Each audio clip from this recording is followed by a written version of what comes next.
के बाद एक बार फिर आपका स्वागत है। बात होगी राहुल गांधी की, जिनकी विदेश यात्रा को लेकर आज भारतीय जनता पार्टी ने प्रेस कॉन्फ्रेंस की। बीजेपी ने आज बताया कि राहुल गांधी पिछले 22 सालों में कितनी बार विदेश दौरे पर गए, कितने देशों में उन्होंने कितने पैसे खर्च किए। अब सवाल उन्होंने ये पूछा कि फंडिंग किसने की। बीजेपी की ओर से राष्ट्रीय प्रवक्ता संबित पात्रा ने प्रेस कॉन्फ्रेंस की। बीजेपी ने दावा किया कि राहुल गांधी ने पिछले 22 सालों में, यानी कि साल 2004 से लेकर 2026 तक 54 विदेश यात्राएं की, जिस पर 60 करोड़ रुपए का खर्च आया। पर सवाल यह है कि जब उनकी इनकम ही 11 करोड़ की है तो फिर 60 करोड़ का विदेश दौरा हुआ कैसे और इसकी फंडिंग किसने की। बीजेपी ने दावा किया कि राहुल गांधी ने Italy, Britain, America, Germany, Vietnam, Singapore, Bahrain, Maldives, Qatar और यूएई जैसे देशों में कुल 54 विदेश यात्राएं की हैं। बीजेपी का दावा यह है कि इन यात्राओं से जुड़े हुए कई रिकॉर्ड तो सार्वजनिक रूप से उपलब्ध हैं, जिनमें प्रेस कार्यक्रम, होस्ट पेज, संसदीय अनुपस्थिति रिकॉर्ड और फोटो सबूत हैं। सवाल तो इन यात्राओं की फंडिंग को लेकर है। देश की जनता को यह जानने का अधिकार है कि इन विदेश दौरों का खर्च किसने उठाया और इन यात्राओं का मकसद क्या था।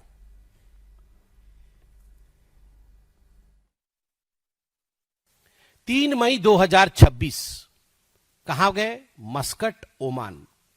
कैसे जानी सरकार? Public domain, visual on X, private visit indicated, no itinerary surfaced, no host disclosed. अब ये होस्ट के ऊपर निर्भर करता है कि वो डिस्क्लोज करे। कुछ डिस्क्लोज नहीं किया गया। खर्चा कितना हुआ? 50 लाख रुपया। 50 लाख रुपीज वॉज स्पेंड। दूसरा एग्जाम्पल दिसंबर 2025 का दे रहा हूं। लंदन और बर्लिन गए।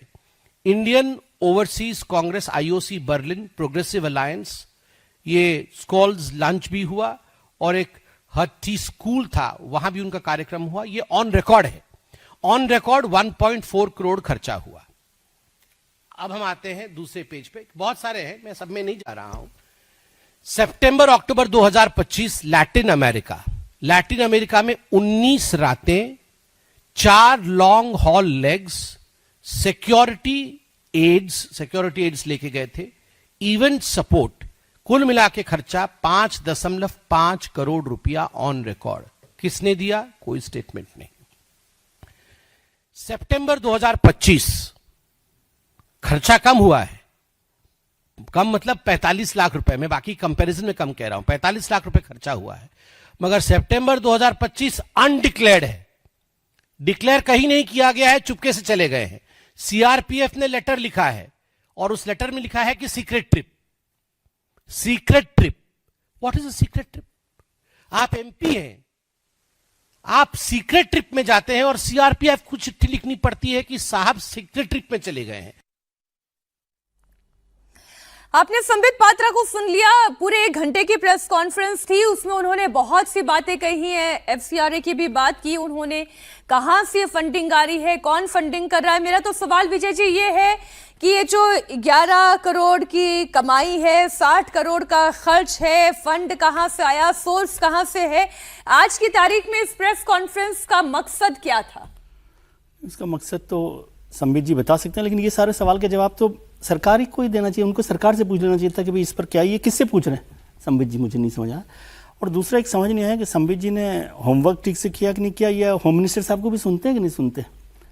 होम मिनिस्टर साहब ने दिसंबर 2019 के बाद ड्यूरिंग लोकसभा डिस्कशन, जब एसपीजी पर वो डिस्कशन कर रहे थे, तो उन्होंने कहा कि 2015 से लेकर अब तक 247 बार राहुल गांधी जी ने विदेश यात्रा की है।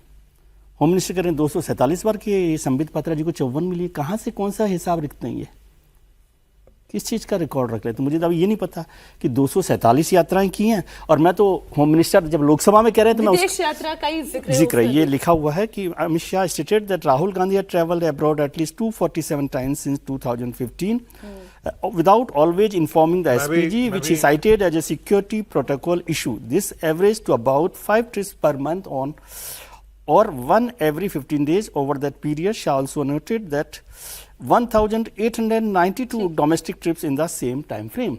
अब मैं तो अमित शाह जी पर भरोसा करता हूँ। और फिर वो लोकसभा में बोल रहे, मैं हमेशा, कल भी चर्चा हो रही थी जब नेहरू और प्रधानमंत्री जी की बात हुई, मैंने कहा लोकसभा बहुत अकाउंटेबल प्लेटफॉर्म है, उस पर कोई बात, मनमोहन जी की बात हो रही थी, माफ कीजिए।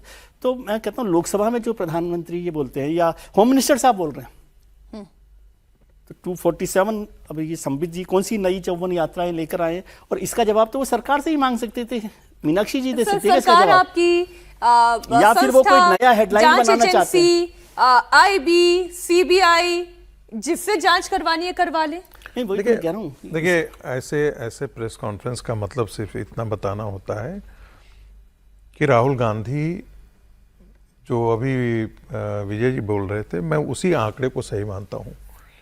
और ना 22 साल में तो कुछ भी नहीं होता। बड़े मैंने सामान्य आदमी भी आज के दिन में जो थोड़ा सा अच्छे पोजीशन पर है, वो ब्यूरोक्रेट चला जाता होगा 22 साल में, कम से कम 50 यात्रा तो ब्यूरोक्रेट कराता होगा।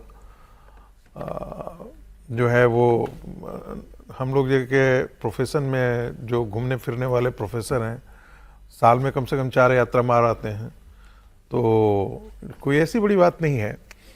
राहुल गांधी के लिए वो जो आंकड़ा होगा ना, मेरे समझ से और 60 करोड़ वाला जो है 11 करोड़, महत्वपूर्ण बात यह है कि राहुल गांधी सिक्रेटिव विदेश यात्रा क्यों करते हैं, और पैसा उनको कौन करता है, फंडिंग कौन करता है। जिन जिन ऑर्गेनाइजेशंस का जिक्र कर रहे हैं संबित पात्रा, उनकी फंडिंग विदेशी संस्थानों के द्वारा हो रही है, और इसलिए जो है वो पूरा पॉलिटिकल मैसेजिंग है कि आप देखिए, भारत के विपक्ष का नेता इतने देश में इतनी यात्राएं कर चुका है, और बिना जानकारी को, देश को बिना जानकारी दिए, हो सकता है होम मिनिस्ट्री के पास तो सबकी जन्म कुंडली होगी, ऐसा तो है नहीं कि जन्म कुंडली, एमपी हैं तो सरकार के पास तो सारी जानकारी, और मैं कह रहा हूँ गंभीर इशू है, इस पे तो सरकार को जानकारी देनी चाहिए। बहुत सारे गंभीर इशू हैं। 2 पासपोर्ट राहुल गांधी का गंभीर इशू है, दूसरा आदमी का होता तो अब कब तक जेल के चला गया होता। तो आप सरकार को कमजोर मान रहे हैं क्या? मैं तो कह रहा हूं, कोर्ट कहां उसका कॉग्निजेंस लेती है सर, कोर्ट भी कहां कॉग्निजेंस लेती है, कोर्ट भी कहां गंभीरता से उन चीजों को देखने के लिए तैयार है। अभी इलाहाबाद हाई कोर्ट में मामला चल रहा है, चलते रहेगा। वो राहुल गांधी है भाई, वो जवाहरलाल नेहरू के नाता कहते हैं, वो बड़े घर के आदमी हैं, उन पर थोड़े सामान्य प्रक्रिया के अंदर उन पर थोड़े केस होगा। संबित पात्रा के या भारतीय जनता पार्टी के प्रेस कॉन्फ्रेंस का मतलब सिर्फ इतना बताना है कि आप देखिए, एलओपी कहते हैं हमारे पास 10 ही करोड़ का है, लेकिन साथ में ये भी जोड़ लीजिए ना कि जब वो जाते होंगे तो कई बार तो पार्टी का भी फंड से भी जा सकते हैं। वो अध्यक्ष जब रहे होंगे तब तो पार्टी के फंड से भी जाते होंगे। और जिन कॉलेजेस में वो जाते हैं, वो कॉलेजेस हो सकता है उन्हें स्पॉन्सर कर रहे हो पूरा, वो भी मैं कह रहा हूँ, स्पॉन्सर कई बार सरकार को स्पष्ट करना चाहिए। नहीं, मैं ये कह रहा हूँ, मान लो गलत तरीके से भी जा रहे हूं, सरकार गलत पैसे का इस्तेमाल हो रहा है, मैं कह रहा हूं सरकार देगी ना। सरकार करे या न करे, कम से कम जो कर रहा है, राहुल गांधी को कम से कम अपनी यात्रा के बारे में ट्रांसपेरेंसी मेंटेन करनी चाहिए, क्योंकि उनकी यात्रा जो है वो कई बार शक के दायरे में आई है, और शक के दायरे में इसलिए आई है कि वो आईएसआई के क्लोज नेटवर्क के साथ काम करने वाले लोगों के साथ भी उठते बैठते रहे हैं। जो फंडिंग जहां से हुई है, जिनके साथ उनके माताजी एसोसिएटेड हैं, जॉर्ज सोरेस के संस्थान से फंडिंग, वो भी एक शक के दायरे में आता है। तो यही कम्युनिकेट करने की कोशिश किया जा रहा है भारतीय जनता पार्टी की तरफ से कि देखिए, आपका विपक्ष का नेता ऐसा है। समीर जी, देखिए, मुझे लगता है अगर भारतीय जनता पार्टी ने आज जो संबित पात्रा जो पुरी से सांसद भी है, भारतीय जनता पार्टी के प्रवक्ता है, उन्होंने आज जो प्रश्न उठाए हैं कि भाई राहुल गांधी की आमदनी तो 11 करोड़ थी और 60 करोड़ रुपया खर्चा किया गया, तो राहुल गांधी के आर्थिक स्रोत के बारे में उन्होंने पूछा है कि पैसा कौन फंडिंग कर रहा है।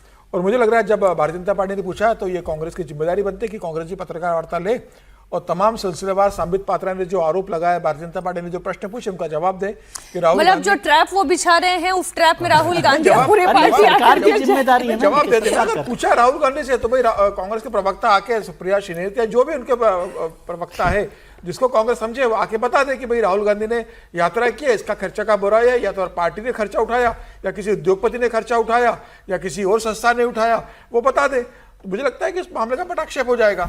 लेकिन ये मामला भी एक गंभीर है ना कि भाई अब 60 करोड़ रुपया खर्चा हो रहा है आपके ऊपर, 11 करोड़ आपकी इनकम है, इतना बड़ा पैसा। जब राहुल गांधी कहते हैं कि भाई कांग्रेस की हालत बहुत खराब है, बैंक अकाउंट हमारे बंद है, हमारे पास पैसा नहीं है, चुनाव लड़ने के लिए पैसा नहीं है, इसमें 60 करोड़ रुपया राहुल गांधी की विदेश यात्रा पर कौन खर्चा उठा रहा है और क्यों उठा रहा है?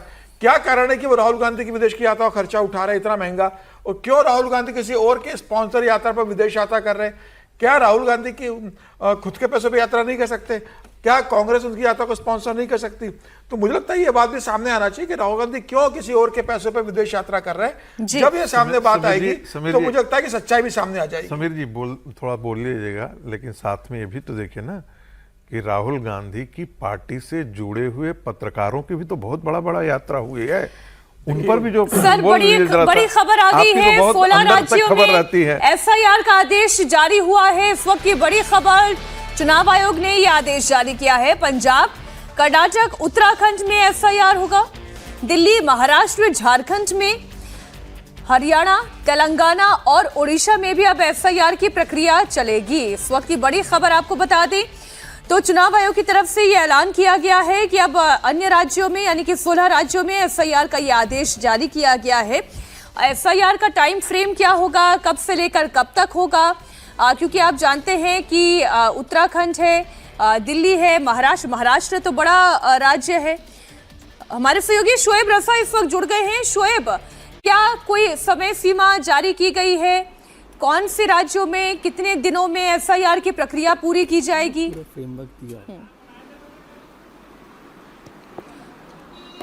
बिल्कुल, देखिए पहले से यह तय था कि जो बचे हुए राज्य हैं उनमें एसआईआर की जो प्रक्रिया है वो पूरी की जाएगी। इसीलिए आज इलेक्शन कमीशन की तरफ से अभी कुछ देर पहले ये ऐलान कर दिया गया, बाकायदा एक प्रेस नोट भी भेजा गया कि जो बचे हुए राज्य हैं, 16 जो स्टेट बचे हुए हैं और 3 केंद्र शासित प्रदेश जो बचे हुए हैं, सब में जो एसआईआर की प्रक्रिया है वो पूरी की जाएगी। इसमें उड़ीसा, मिजोरम, सिक्किम और मणिपुर में 20/5/2026 से ये जो प्रिपरेशन और ट्रेनिंग की जो तैयारी है वो इसी से शुरू हो जाएगी।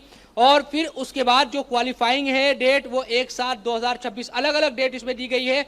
और उसके अलावा उड़ीसा के अलावा उत्तराखंड में भी इसी तरह से जो 29/5/2026 यानी कुछ दिनों के बाद ही जो पूरा जो प्रोसेस है वो शुरू हो जाएगा। उत्तराखंड में भी अगले साल चुनाव होने हैं।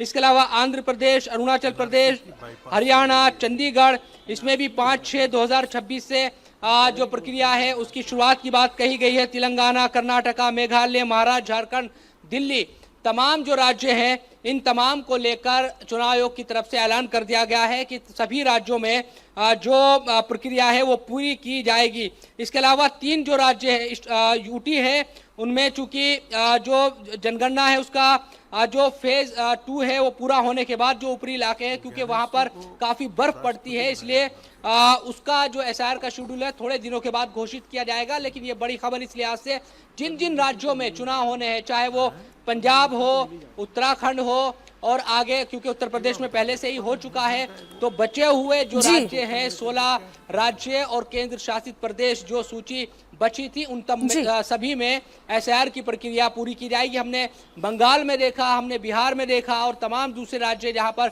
चुनाव हुए उसको लेकर विपक्ष सवाल उठाता रहा, तमाम बातें होती रही, लेकिन एसआईआर की प्रक्रिया पूरी भी हुई, चुनाव भी हुए और अब नतीजे आ गए, सरकार भी वहां पर बन गई है।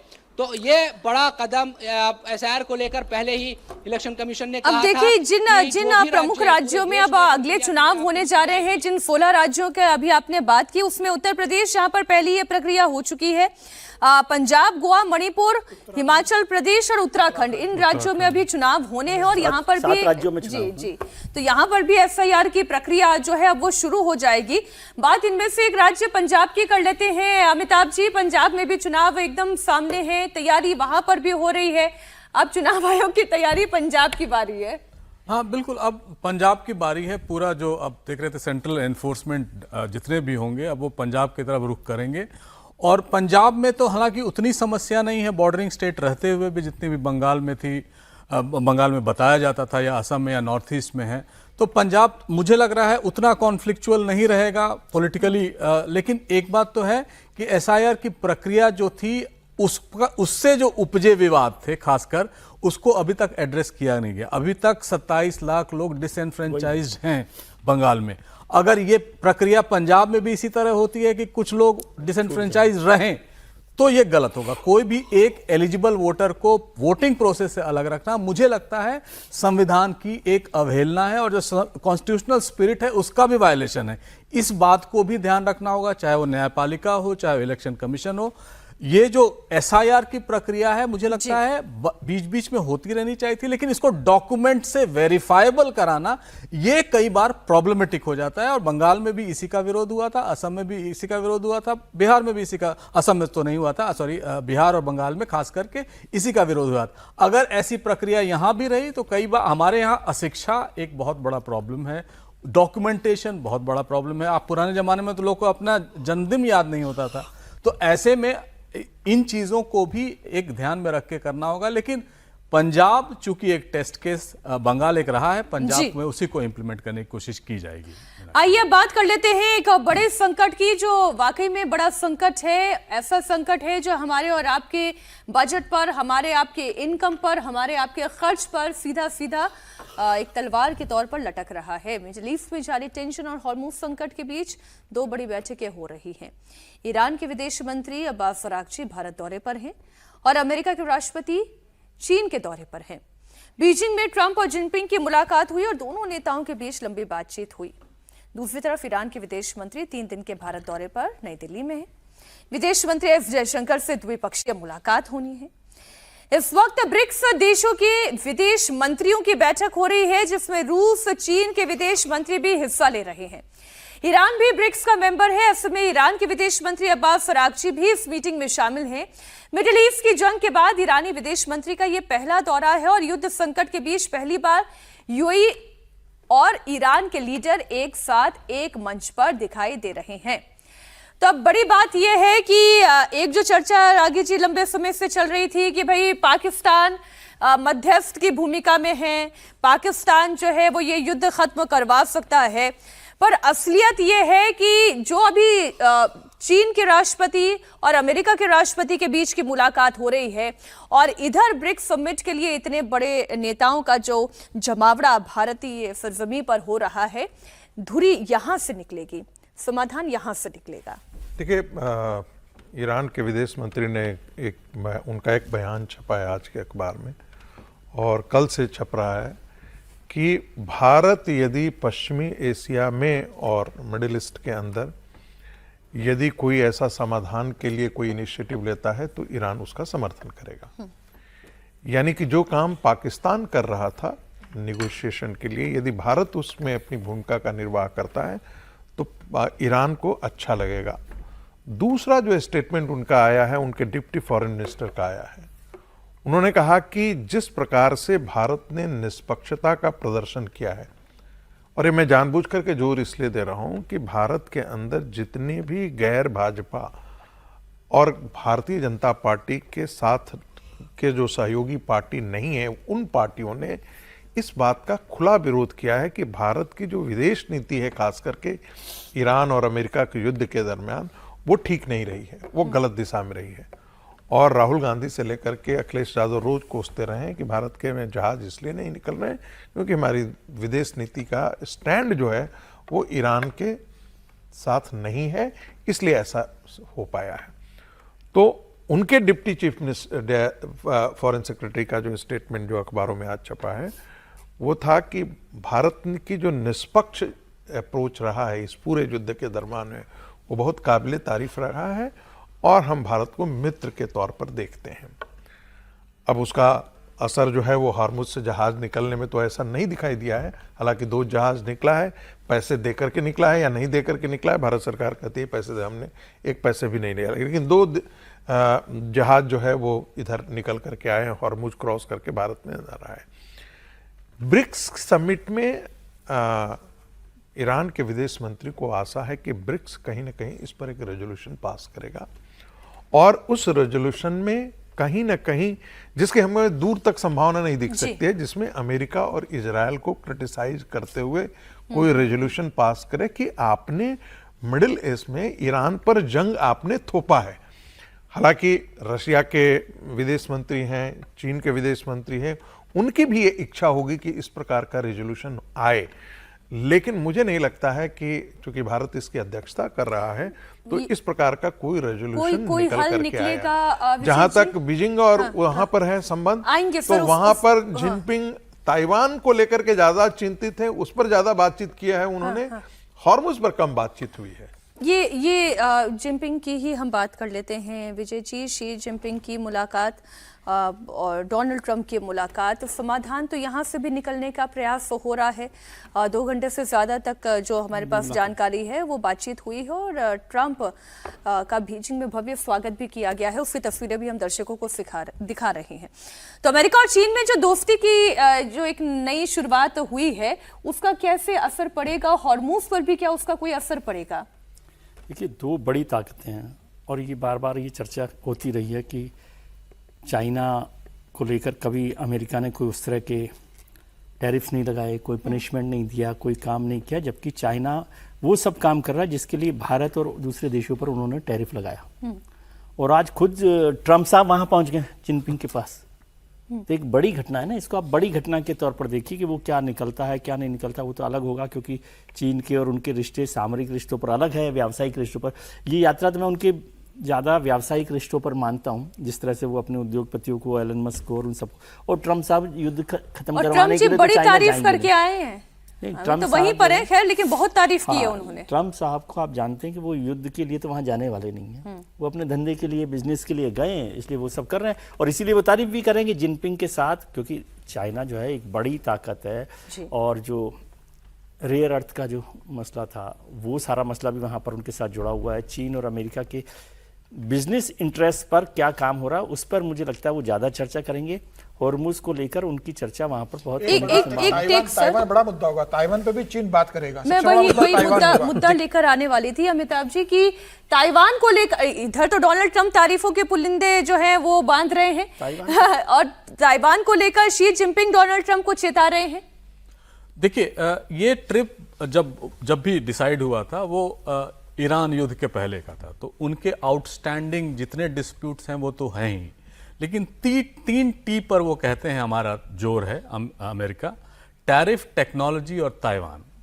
अगर टैरिफ टेक्नोलॉजी पर ये कॉम्प्रोमाइज कर जाते हैं तो ताइवान पर अमेरिका को कॉम्प्रोमाइज करना होगा। और अमेरिका ने बड़े स्पष्ट शब्दों में पहले भी कहा था कि अगर एक तो कहते हैं कि वो इंडिपेंडेंट स्टेट नहीं, इट्स पार्ट ऑफ चाइना, उन्होंने एक्सेप्ट कर लिया है। दूसरा, उन्होंने करीब 11 से 12 बिलियन डॉलर का एक डील की थी ताइवान के साथ, उनको डिफेंस डील की, उनको उन्होंने पोस्टपोन कर दिया है। उन्होंने कहा कि अभी युद्ध है, अभी थोड़ा धीरे से आएगा, जितने भी साजो सामान आपको भेज रहे हैं वो बाद में आएगा। तो वहां पर तो वो कॉम्प्रोमाइज कर गए हैं। लेकिन इतना बड़ा जो जखीरा उनके साथ गया है, एप्पल के सीईओ, एनवीडिया के सीईओ, सिटी बैंक के सीईओ, ब्लैक रॉक के सीईओ, तो वहां वो व्यापार खोजने गए हैं, न कि सिर्फ ईरान या कुछ हद तक यूक्रेन की बात करने गए हूं। एक जाहिर सी बात है कि ईरान पे बात होगी और ट्रंप साहब ने खुद ने कहा we'll have a long talk on it, और यही बात मार्को रूबियो ने कहा। लेकिन उन्होंने कहा कि हम उनको अवगत कराएंगे, उनसे हम अपना डिसीजन नहीं बदलने वाले। लेकिन एक जानकारी बड़ी इंटरेस्टिंग है कि बातचीत तो करने गए हैं, लेकिन कितना अविश्वास है दोनों देशों के बीच कि डोनाल्ड ट्रंप के साथ जितने अधिकारी गए हैं, जितने बड़े चेहरे गए हैं, अपना मोबाइल और लैपटॉप लेकर नहीं गए हैं, क्योंकि उन्हें डर है कि लेकर जाएंगे तो सब कुछ ट्रेस हो जाएगा। तो एक तरफ दोस्ती प्रगाढ़ भी करना है और अपने आप को बचाकर के तौर पर काम में लेता है अमेरिका। उनको कोई बहुत उस तरह से नहीं करेंगे, वो चाइना के साथ जो इंटरेस्ट है, जो डील्स हैं, उसमें ताइवान को एक प्रेशर पॉइंट के तौर पर कहेंगे हाँ इसको रखते हैं, यहाँ रखा हुआ है साथ में, पहले इस पर बात करते हैं फिर देखेंगे। तो वो कोई इसको मैं ताइवान को लेकर बहुत सेंसिटिव है, मतलब चीन कह के रखा है कि ताइवान पे कोई समझौता नहीं होगा। तो मुझे लगता है इस बातचीत में ताइवान को लेकर जरूर शी जिनपिंग अपने जो चाइना का जो स्टैंड होगा वो क्लियर कर देंगे कि भाई व्यापार अपनी जगह, डील अपनी जगह, वो सब होगी, लेकिन ताइवान को लेकर हमारा रुख बहुत क्लियर है और उसको लेकर भी अमेरिका को विचार करना चाहिए। और मुझे लगता है जो बैठक हो रही है जिस तरह के ट्रंप और शी जिनपिंग की, ताइवान को भी बहुत चिंता हो रही है कि ट्रंप जिस तरह के व्यक्ति है, क्या वो बिक जाएंगे, मतलब मोटा बिजनेस मिल रहा होगा, वो कहते हैं ठीक है यार ताइवान तुम ले लो, मैंने वेनेजुएला ले लिया है, वो स्टेट ऑफ हॉर्मुज में पार्टनरशिप कर लूंगा।